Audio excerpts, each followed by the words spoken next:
Is there really another way to like open up this video? Because there is no, I have no words to describe what I've just seen from Real Madrid today.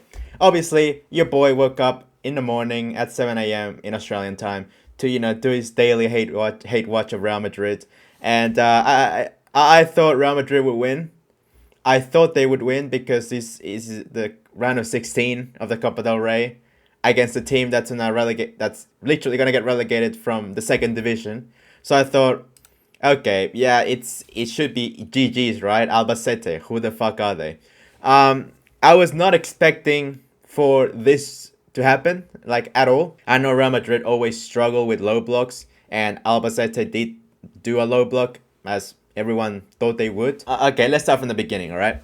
So, from the get go, the list of players that we're gonna go to this game that already set up alarms because, as you may have noticed, if you follow Real Madrid, they posted the squad of the people who are gonna go to this match, and a lot of starter players were absent, like Bellingham, Rodrigo, Courtois, Rudiger, Carreras, and that really surprised me because you usually take a couple of starter players for the bench, right? So just in case you got a safeguard in case the game is not going as planned, or maybe the other team scores a surprise goal, you have those players on the bench to bring them on and settle the match. That's what they're for. That's what every big team does. That's what Atletico Madrid does. That's what any La Liga team does when they play these second division teams. But Real Madrid, this new manager of theirs, well, Alvaro Arbeloa, thought it would be a genius idea to just leave them out. So yeah, they had no Jude, no Carreras, no Rodrigo. So like they only had three attackers, and that was Mastantuono, Garcia, and Vinicius. That's it. They couldn't make subs for them because they had no subs for attackers. I was shocked, bro. They had three attackers. They didn't have like a fourth or fifth just for as a sub. They only had three.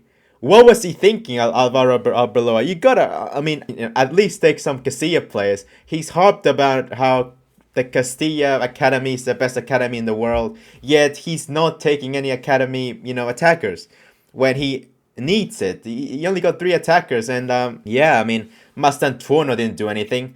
Gonzalo Garcia, apart from his goal, again didn't do anything. Vini didn't do jack shit. He didn't get past Aguado at all or Moreno, and I don't even know what he was trying to do there. The fact that he got 7 rating is very generous. Well, yeah, I mean, this is the result. 3-2.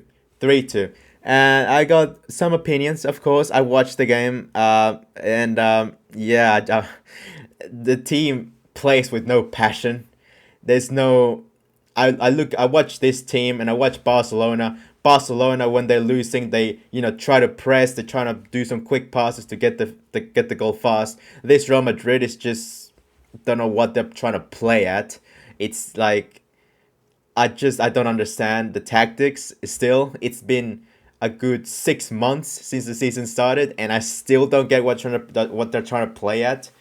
And I don't know what they've been trying to play at since practically 2 seasons, because last season wasn't any better either. It was just a bunch of individual brilliance from Vini, Mbappe, and Courtois, and this season is exactly the same. Only this game you only had Vini, who is, let's be honest, shit. He only had a good game last game against Barcelona, and now he went back to default settings and again didn't do anything. And you didn't have Courtois, so you had Lunin, who had a disaster class. I was about to say master class, but yeah, Lunin, God, Lunin, what was that, my guy? What was that? Anyway, the game is not that hard to summarize, really. The game went as practically as you might expect. Albacete went for a low block. Real Madrid, as we all know, cannot break down a low block to save their life. They can only rely on corners, and that's exactly how they got their 2 goals, actually, from a corner. Mastantuono got a lucky deflection. Garcia scored a good header. And from Albacete's side, 1 goal was from a corner. Well, actually, 2 of their goals was from a corner as well. That was a 3-2. That's practically what the game was like. There's not really much to talk about in that aspect. But what I do want to talk about is just how Real Madrid played. And I do have to say, bro, they play with no brains. They don't know what I don't think they know how to attack. I don't think they, I don't think Arbeloa or Xabi Alonso were able to tell them how to break down a low block, which shocks me because they should be expecting a low block practically every game, right? Only against Barcelona and maybe Villarreal, they'll try to play.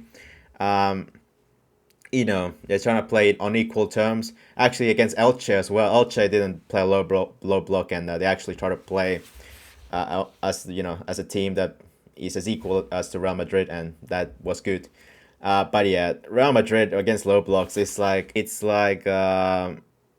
what's a what's a what's a very ugly person that I can think of the back of my head. Who's a very ugly person?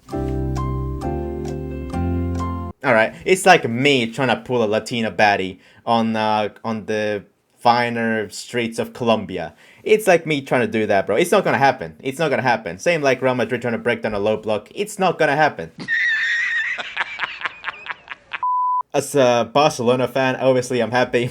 I'm happy about this. Like Real Madrid could burn to the ground and I'll be like, yay, Real Madrid, woo, they're gone. But obviously that's the more fanatic, more lunatic, fanatic side of me. My more normal, my more stable side is telling me that I don't want to see Real Madrid like this because obviously the better the rivalry, the more Barcelona is pushed to improve, and I want to Barcelona be pushed to their limits so they can get better, because that's how you get better. You don't get better by easily beating your rivals. That's not how you improve a league. You improve a league by ensuring all teams are playing at their highest level, and Real Madrid right now are pathetic. And a big reason for that is because A, they're players, and B, they're bored. The players itself, they clearly don't care. At least the first team players, I just don't see the same passion that Barcelona players show whenever they play a match, no matter what competition it is. You can see that Barca players play for Hansi Flick. You can see that they see Hansi Flick as some sort of father figure, and they die for Hansi Flick. You could see it when Rafinha talked to Hansi Flick after they defeated Alaves. Flick looked destroyed, and Rafinha was like, we'll get better, we'll play better for you, this won't happen again. And the rest is history. Barcelona are on a 10-winning streak, and on a 10-win streak. And well, that's the difference. It's the main difference between Barcelona and Real Madrid. Barcelona play for the badge. Real Madrid play for their own records, and that's more evident with Mbappe, Vini, Bellingham, and this is the result. Yeah, it's just disappointing to see just how bad they are. Like, honestly, and that's the players. That's the player side of of the fault done. As for the board, it's just their decision making when it comes to making signings is atrocious in my opinion. They signed Mastantuono for $60 million, $60 million from Argentina, just because. But they saw Barcelona had Lamine Yamal, so they thought, all right, let's sign a talent, some random ass talent from Argentina, so they can prove to be some sort of rival for Lamine Yamal. And Mastantuono, he's not good. Well, let's be nice. Yeah. Let's be nice. We don't have to go there. I mean, you're not wrong. People are gonna say, oh, but he's good at pressing. He's good at pressing, and I don't know, showing intensity. My guy, you can just get a random Castilla player to play a right winger, and they'll probably show more passion than Mastantuono did this game. Like, you don't need to spend 60 million on this guy. Like, I know Real Madrid are rich, I know they have money, but it does not mean Real Madrid should be signing these players for the sake of signing them. You sign Mbappe, again, this goes back to Mbappe. You sign Mbappe when you don't need Mbappe. You needed a midfield to replace Toni Kroos. You needed a midfield to replace Luka Modric. You needed a striker to replace Joselu. You saw how well Joselu played for you. You saw how clutch he was, because he was your typical number 9 who was in the box, who didn't care about his own, he only cared about scoring goals, who just wanted to win. And instead you replace him with a guy that only cares about his own records, who doesn't care about the team, who only cares about his record against Ronaldo on his fucking calendar goal record. And you signed Trent, you signed an attacking fullback when your defense is already shit. So I don't know why you would sign Trent instead of a natural right back who can defend and attack at the same time. They have to make some harsh decisions. They have to get rid of a lot of players like Ceballos.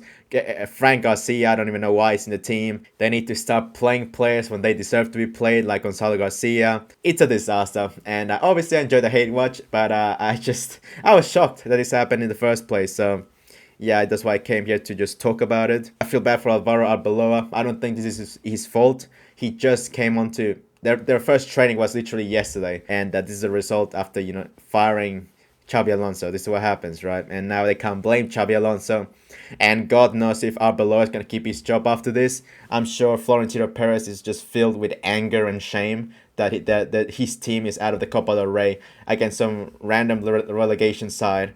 Anyway, that's it of the video. My opinion, again, it's not... I know some people are not going to like it, but the truth is Real Madrid's got some big problems from the inside. They've got some big problems player-wise.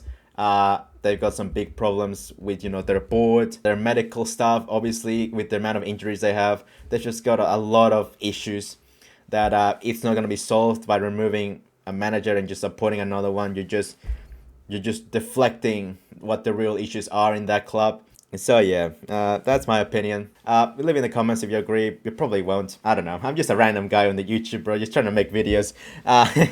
My opinion is not that relevant, so yeah. Anyway, thanks so much for watching again, and I hope you have a good day. Peace.